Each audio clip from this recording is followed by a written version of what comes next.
Aujourd'hui, nous comparons trois logiciels qui vont vous permettre de dessiner les plans dont vous avez besoin pour votre permis de construire ou votre déclaration préalable.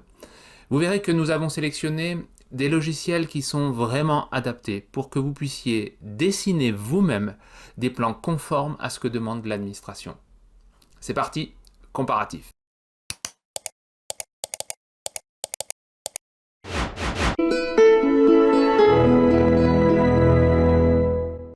Les critères de comparaison, il faut que ce soit des logiciels gratuits, il faut qu'ils permettent absolument de dessiner le plan de masse, le plan de coupe et le plan des façades. Et il faut absolument que ces plans soient imprimés à l'échelle, indispensable pour l'obtention de votre permis. Et puis, si possible, compatible avec Windows, Mac ou Linux, et puis en français, et que l'installation soit facile. Le grand gagnant, c'est QCAD, parce qu'il est gratuit, il permet de dessiner les plans de masse, de coupe et des façades, et en plus à l'échelle, et surtout il est disponible sous Windows et Mac, et en français, ce qui fait vraiment la différence avec les autres logiciels. QCAD est un logiciel très convivial, facile à prendre en main, classique, on y retrouve la gestion des calques, ici, on peut isoler des éléments.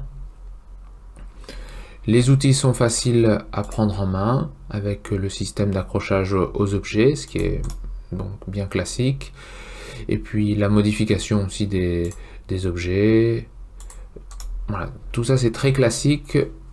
Il fonctionne comme les autres logiciels. Il faut juste un peu de temps pour le prendre en main, mais avec une bonne formation, eh bien c'est très accessible.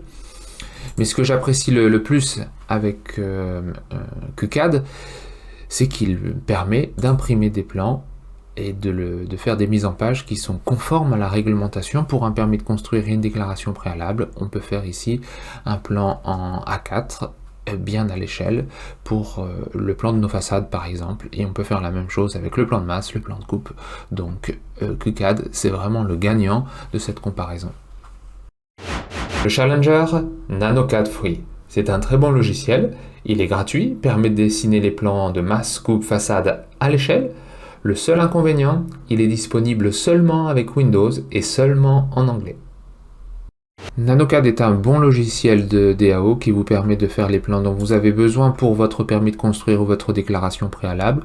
On y retrouve aussi la gestion des calques, qui permet de travailler proprement, d'isoler les zones de travail que vous faites, et puis aussi ce que je trouve très puissant et très utile pour un permis de construire et une déclaration préalable, c'est la possibilité d'imprimer à l'échelle. Et ça, avec NanoCAD Free, c'est possible et c'est même très facile avec une bonne formation, mais ça fonctionne très bien et surtout c'est la garantie que votre plan est conforme et sera accepté pour votre permis de construire ou votre déclaration préalable.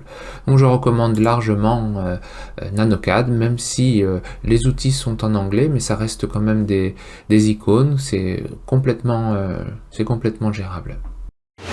SketchUp Free, c'est le bon compromis. Il est gratuit, il permet de faire le plan de masse, de coupe et des façades, mais pour imprimer à l'échelle, il faut fonctionner avec un logiciel gratuit et Layout. C'est pour ça qu'il est en 3e position. SketchUp en ligne est une bonne solution, ça fonctionne bien. C'est même plutôt sympa de réussir à dessiner en 3D, et puis le résultat est vraiment sympa.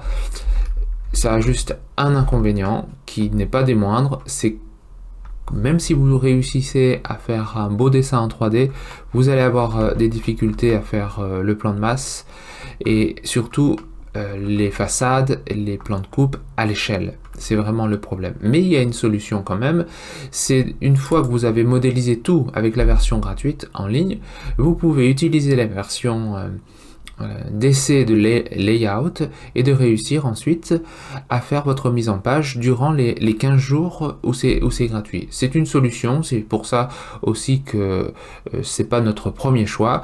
Nous vous recommandons QCAD ou NanoCAD, mais si vous souhaitez utiliser SketchUp, vous pouvez le faire, ça fonctionnera quand même. Et voilà pour le comparatif. Vous avez compris, nous vous recommandons grandement QCAD. Mais attention, il ne suffit pas d'apprendre à utiliser le logiciel. N'oubliez pas votre objectif. vous souhaitez des plans conformes pour vous garantir l'obtention de votre permis de construire ou de votre déclaration préalable. C'est pourquoi nous vous invitons à suivre nos formations pour apprendre à dessiner des plans conformes pour un permis de construire et une déclaration préalable en utilisant ce logiciel dans cet objectif précis. Le lien pour ces formations dans le descriptif de cette vidéo. À bientôt, n'oubliez pas de liker et de vous abonner.